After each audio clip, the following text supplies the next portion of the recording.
Hey, this is Jonathan Harrell. This is my Article 4 review over the article Centering Community and Care, Enacting the Torres' Rights of the Learner to Support Middle Grade Students and Building Collective Responsibility in Learning Mathematics. After reading the article, I learned a few things.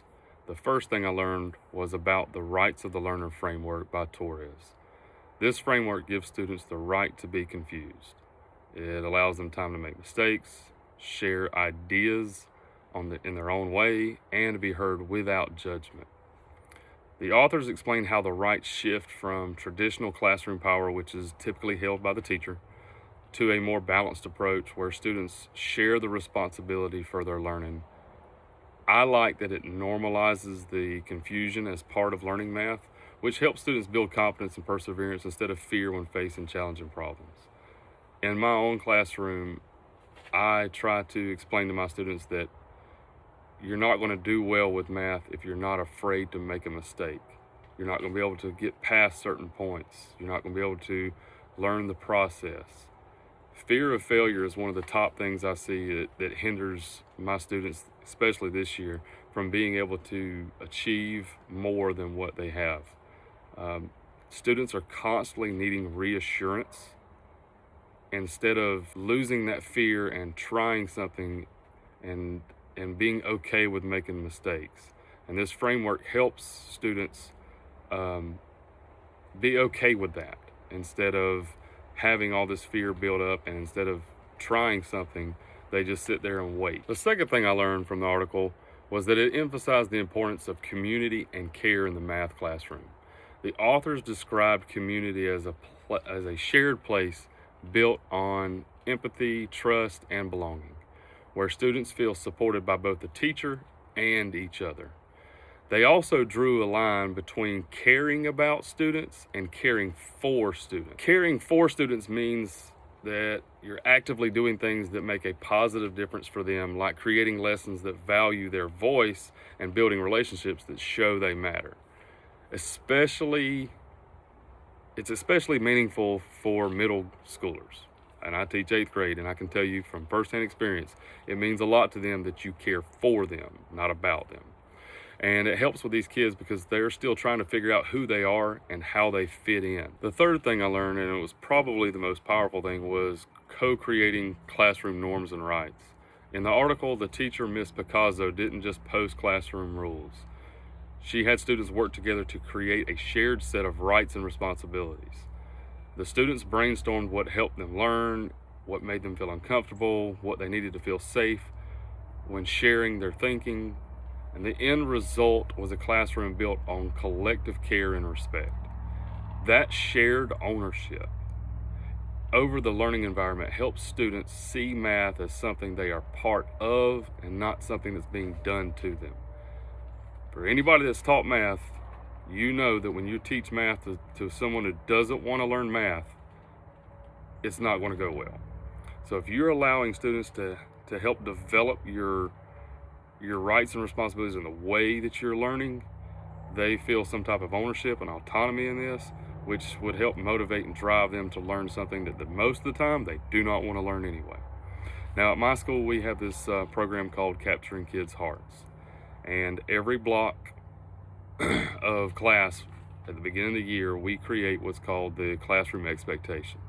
This is similar to this, but it doesn't really go into the responsibilities portion. It only focuses on how you want to be treated, how you want to treat others, how do you think the teacher wants to be treated, how you want to be treated by the teacher, and what happens if there's conflict. And most of the time the kids are coming up with just descriptive words, adjectives, and usually it's stuff like respectful, trustworthy, honest. But I can tell you from experience that implementing this over the last 2 years has been extremely helpful.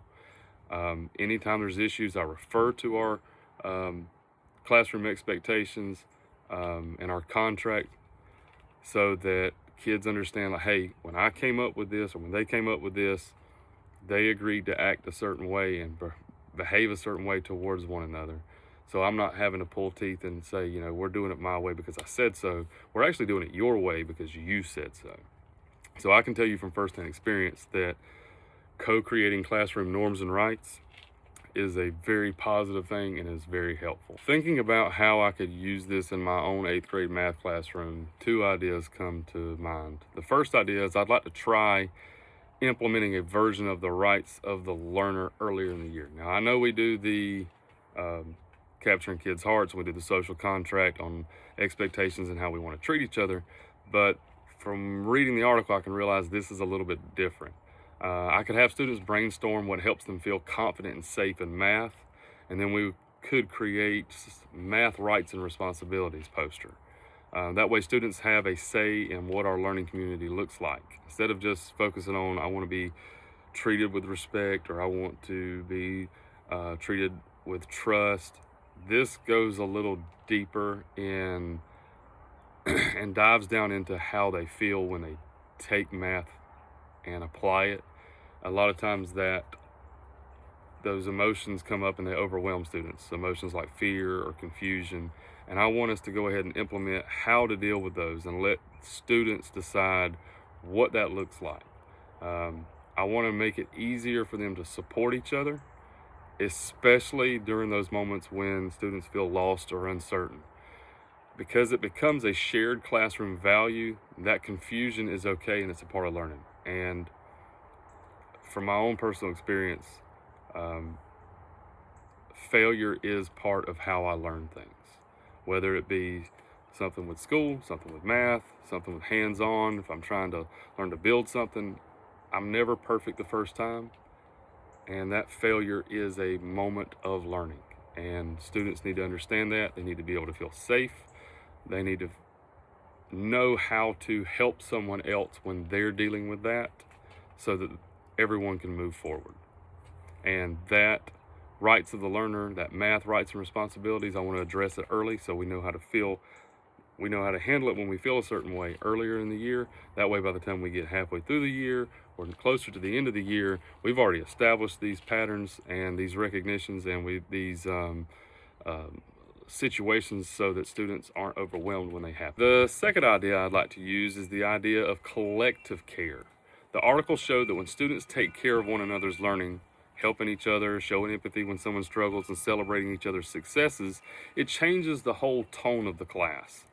In math, this could look like having a group problem and solving roles where each person is responsible for making sure everyone understands the solution.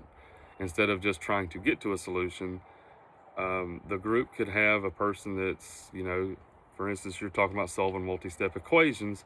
One person could be checking whether or not combining like terms was done correctly. Another person could be checking to make sure that distribution was done correctly.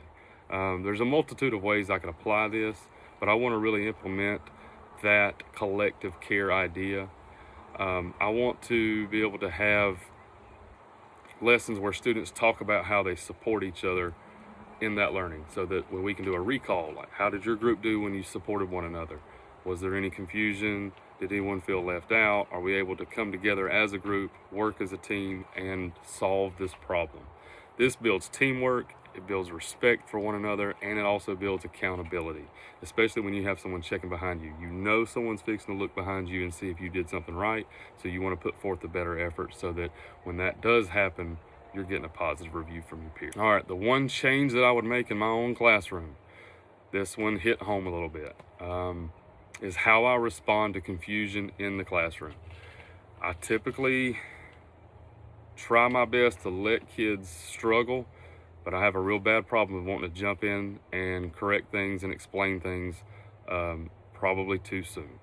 I want to be able to slow down and treat confusion as a right. It is a normal step in understanding. I say it, but I have a real hard time preaching it sometimes, especially with my lower learning students. I want to jump in and help them as much as possible and quickly as possible. I don't want them to ever struggle, because I feel like sometimes they struggle too much, but that's my problem. I got to fix that. After reading this article, I really understand that I needed to let them have that confusion. They need it.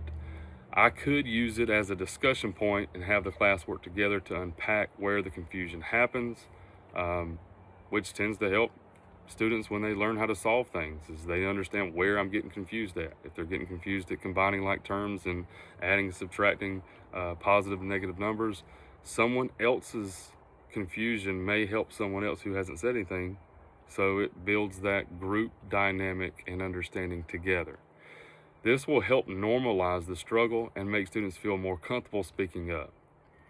I think this shift would benefit all of my students because it builds persistence, it also builds confidence, and it also lends to a supportive learning environment that focuses on growth rather than just getting the right answer. Overall, the article made me rethink how I build classroom culture. It reminded me that care and community aren't just parts of teaching math, they're foundations of it. When students feel safe, supported, and responsible for one another's learning, they take more risks. They're free to try things with math instead of just wanting to follow a pattern and be told exactly what to type or what to write on paper. It allows them the opportunity to say, what can I do instead of what should I do? I want for my students to see math as something meaningful and something that they can apply in their daily lives. And this article really helped me think about all that and really prepare to make some changes in my classroom.